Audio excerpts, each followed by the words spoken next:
ప్రజాపాలన అప్లికేషన్ల ప్రాసెస్ ఒక కొలిక్కి వస్తున్నట్టు మనకు అందుతున్న సమాచారం. ఎందుకంటే ఇవాళ ఒక రివ్యూ మీటింగ్ కూడా జరిగింది. దీనిపైన ఒక సబ్ కమిటీ కూడా ఏర్పాటైంది. సీఎం రేవంత్ రెడ్డి అధ్యక్షతన అయితే సబ్ కమిటీ పూర్తిగా సమావేశం నిర్వహించింది.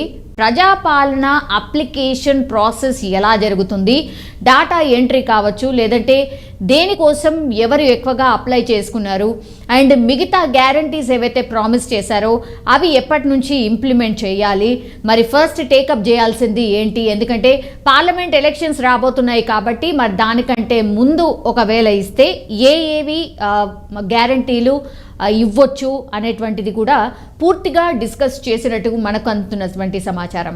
సో ఈ కార్యక్రమం ద్వారా అంటే ప్రజాపాలన దరఖాస్తుల స్వీకరణ ద్వారా ఎన్ని అప్లికేషన్స్ వచ్చాయంటే 1,09,12,155 దరఖాస్తులు వచ్చాయి. ఐ రిపీట్, 1,09,12,155 దరఖాస్తులు వచ్చాయి. అండ్ వీటిలో అయితే 2,82,000 డూప్లికేట్ అప్లికేషన్స్ వచ్చినట్టుగా అయితే గుర్తించారట. అంటే డూప్లికేట్ అని ఎందుకు అంటున్నారంటే కొందరేమో ఒకటి కంటే ఎక్కువ దరఖాస్తులు సమర్పించారట. అంటే ఫ్యామిలీ మెంబర్స్ ఇఫ్ సపోజ్ 4 ఉన్నారనుకోండి ఫ్యామిలీలో, వాళ్ళందరూ కూడా ఒకే అడ్రస్ అంటే ఆధార్ వాళ్ళు పెట్టినటువంటి దరఖాస్తులో సేమ్ అడ్రస్ ఏవైతే ఉంటాయో డాటా ఎంట్రీ ఒక్కసారి అందులో డాటా ఎంట్రీ కాగానే పూర్తిగా ఒకటి అర్థమైపోతుంది, ఒకే అడ్రస్ నుంచి ఎంతమంది అప్లై చేశారు అని. చాలామంది ఫ్యామిలీ మొత్తంగా అంటే ఒకరేమో ఒక గ్యారంటీ కోసం అప్లై చేస్తే ఇంకోళ్ళేమో ఇంకో గ్యారంటీ కోసం అప్లై చేశారట. ఇట్లా అన్ని ప్రక్షాళన చేసిన తర్వాత వాళ్ళు గుర్తించింది ఏంటంటే 2.82 లక్షల డూప్లికేట్ అప్లికేషన్స్ వచ్చాయట. సో ఒకటి కంటే దరఖాస్తులు ఎక్కువగా పెట్టుకున్న వాళ్ళు చాలా ఎక్కువగానే ఉన్నట్టు కనిపిస్తోంది. సో డాటా బేస్ ద్వారా దీన్ని గుర్తించారట. ఒక సాఫ్ట్వేర్ని యూజ్ చేసి గుర్తించారు అధికారులు. సో వాటిని ఫిల్టర్ చేస్తున్నారు ప్రస్తుతం. సో ఇట్లా డూప్లికేట్ అప్లికేషన్స్ ఎన్ని ఉన్నాయి ఏంటి, డాటా ఎంట్రీలో భాగంగా పూర్తిగా పకడ్బందీగా ప్రక్షాళన చేస్తూ ముందుకు వెళ్తున్నట్టు కనిపిస్తోంది. ఎందుకంటే టార్గెటెడ్గా ఇప్పుడు ఆ ప్రక్షాళన అంతా అయిపోయిన తర్వాత 6 గ్యారంటీలు ఏవైతే ప్రామిస్ చేశారో అవన్నీ ఇంప్లిమెంట్ చేయాలంటే ఇవే ప్రామాణికంగా కాబోతున్నాయి.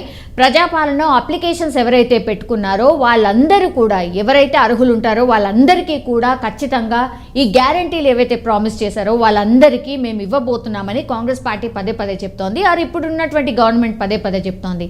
అందులో భాగంగానే ఎవరు కూడా నష్టపోకుండా 6 గ్యారంటీల ప్రామిస్ మేమైతే ఏదైతే చేశామో ప్రతి కుటుంబం అర్హులైన వాళ్ళకి ఎవరికైతే ఉంటుందో వాళ్ళందరికీ అందించడానికే మేము కృఢ నిశ్చయంతో ఉన్నాం అన్నటువంటి మాట చెప్తున్నారు. సో అందులో భాగంగానే ఈ ఫిల్టర్ ప్రాసెస్ కూడా చాలా పారదర్శకంగా చేయండి అన్నటువంటి ఆదేశాలు వచ్చాయి. అండ్ వీటిలో కొన్ని రేషన్ కార్డ్స్ కావచ్చు ఆర్ ఆధార్ కార్డు నంబర్లు కావచ్చు, కొన్ని అయితే అసలు రాయకుండానే వదిలేశారట. అంటే రేషన్ కార్డు ఉన్న వాళ్ళు రేషన్ కార్డుకి సంబంధించి రాయాల్సిందే, అండ్ ఆధార్ కార్డ్ అయితే మస్ట్, అందులో ఖచ్చితంగా ఎంట్రీ చేయాల్సిందే. ఇట్లా ఎంట్రీ చేయకుండా ఉన్నటువంటి అప్లికేషన్స్ కూడా చాలా ఉన్నవి. సో అవిటిని కూడా ఫిల్టర్ చేశారు. అండ్ నంబర్లు కొంత అటు ఇటుగా తప్పు రాసిన వాళ్ళు కూడా ఉన్నారట. సో ఆ అప్లికేషన్స్ కూడా ఇందులో ఉన్నాయి, ఈ దరఖాస్తుల్లో ఉన్నాయి అని అధికారులు అయితే గుర్తించారు అన్నటువంటిది వార్త. సో అసలైన అర్హులు ఎవరైతే ఉన్నారో వాళ్ళెవ్వరు కూడా నష్టపోకుండా కంపల్సరీ వీటిని మరోసారి పరిశీలించాలని ముఖ్యమంత్రి ఆదేశించారు అనేది వార్త. సో ఇప్పటి వరకు 1,00,000 సమ్ చేంజ్ అప్లికేషన్స్ ఉన్నాయి కాబట్టి అందులో నుంచి ఫిల్టర్ చేస్తే 2,82,000 అప్లికేషన్స్ పక్కకు వెళ్ళిపోయాయి. ఆల్మోస్ట్ ఇంకా 95 లక్షలకు పైనే డెఫినెట్లీ ఈ అప్లికేషన్స్ అన్నీ ఉన్నాయి. సో ఈ అప్లికేషన్స్ అన్నిటినీ మరోసారి ఫిల్టర్ చేయాలి ఆర్ పరిశీలించాలి అన్నటువంటిది ఆదేశం ముఖ్యమంత్రి నుంచి. మరి అధికారులు ఇప్పటి నుంచి ఎట్లాంటి ప్రాసెస్ ఫాలో కాబోతున్నారు అంటే మనకైతే బయటకు ఏం చెప్పట్లేదు, కానీ ఏ గ్యారంటీకి ఎవరు అర్హులు అనేది ఈరోజు డిసిషన్ తీసేసుకొని ఆ తర్వాత దానికి సంబంధించిన ఫిల్టరేషన్ నడవబోతుంది అని మనకు తెలిసినటువంటి సోర్స్. సో ఏవైతే మిగతా 4 గ్యారంటీలు ఉంటాయో ఆ 4 గ్యారంటీలకు అర్హులు ఎవరు అనేది తేల్చే పనిలో అధికారులు ఉన్నట్టు స్పష్టంగా అర్థమవుతోంది. మరి ఇంకోసారి ఫిల్టర్ చేయడానికి ఇంకెంత సమయం పడుతుంది, ఇంకెన్ని రోజుల తర్వాత ఈ ప్రాసెస్ అంతా కంప్లీట్ అవుతుంది? ఎందుకంటే ఇది ఒక రకంగా రీవెరిఫికేషన్ అనుకోవచ్చు. ఎందుకంటే డూప్లికేట్స్ అన్ని తీసేసిన తర్వాత మిగిలిన ఏవైతే ఉంటాయో అవి కంప్లీట్గా మళ్ళీ రీవెరిఫికేషన్ అంటే ఇంకెంత టైం పట్టొచ్చు, ఆర్ ఈ సాఫ్ట్వేర్నే ఉపయోగించి అగైన్ రీవెరిఫికేషన్ చేయబోతున్నారా, అర్హుల్ని ఎట్లా ఎంపిక చేయబోతున్నారు, మరి రేషన్ కార్డ్ ప్రాసెస్ ఏంటి? ఎందుకంటే రేషన్ కార్డ్ అప్లికేషన్స్ చాలా ఉన్నాయి. లిఖితపూర్వకంగా ఇచ్చినటువంటి రేషన్ కార్డ్ అప్లికేషన్స్ అయితే లక్షల్లో ఉన్నాయి. మరి వాళ్ళు రేషన్ కార్డ్ అప్లికేషన్ చేసుకోవాలా, లేదంటే పాత వాళ్ళు 90 లక్షల రేషన్ కార్డు ఆల్రెడీ ఉన్నాయి కాబట్టి మరి వాళ్ళు అండ్ కొత్త వాళ్ళు కలిపి అగైన్ రేషన్ కార్డుకి సంబంధించి అప్లికేషన్స్ మీరు పెట్టుకోండి మీ సేవా కేంద్రంలో అనేటువంటిది ఆదేశాలు ఇవ్వబోతుందా?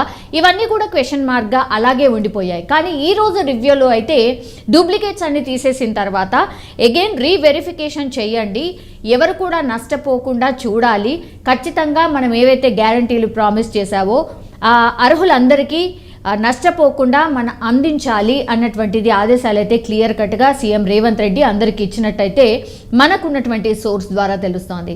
సో ఇవంతా ప్రాసెస్ ఫినిష్ అయిపోయి దెన్ ఏ గ్యారంటీలు అంటే చాలా ప్రచారం జరుగుతుంది ఏంటంటే 500 సిలిండర్ ఏదైతే ప్రామిస్ చేశారో అది అండ్ 2500 రూపాయలు ఏదైతే లేడీస్ కోసం ప్రామిస్ చేశారో అది, అవి రెండు అయితే ఇమీడియట్గా ఇంప్లిమెంట్ చేసే అవకాశం అయితే డెఫినెట్లీ కనిపిస్తోంది. బికాజ్ చాలామంది మంత్రులు మాట్లాడుతూ కూడా ఇదే చెప్పారు. మరి ఆ అర్హుల్ని ఎలా ఎంపిక చేయబోతున్నారు? 500 గ్యాస్ సిలిండర్ ఏదైతే ప్రామిస్ చేశారో మరి అందరికీ ఇవ్వబోతున్నారా అనేది కూడా ఒక ప్రచారం జరుగుతోంది. అండ్ ఇప్పుడు 2500 రూపాయలు మహిళలకు ఏదైతే ప్రామిస్ చేశారో అది ఎవరు అర్హులు?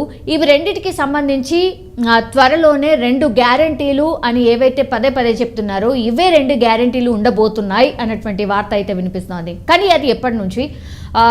ఫిబ్రవరి 15th వరకు ఈ అర్హులు ఏవైతే ఈ రీవెరిఫికేషన్ ఏదైతే ఉందో అదంతా ఫినిష్ అయిపోయి ఫిబ్రవరి 15th ఆర్ ఈ మంత్ ఎండింగ్ లోపల నుంచి అగైన్ ఈ 2 గ్యారంటీల ప్రామిస్ మేబీ ఇంప్లిమెంట్ చేసే ఛాన్సెస్ ఎక్కువగా కనిపిస్తున్నాయి. సో దానికి సంబంధించిన వార్తనే ఇది. ఈ రోజైతే రివ్యూ మీటింగ్ జరిగింది, సీఎం రేవంత్ అధ్యక్షతనే రివ్యూ మీటింగ్ జరిగింది. కాబట్టి డెఫినెట్లీ ఈ ప్రజాపాలన దరఖాస్తులపై క్యాబినెట్ సబ్ కమిటీ అంటే మంత్రులు ఉన్నారు,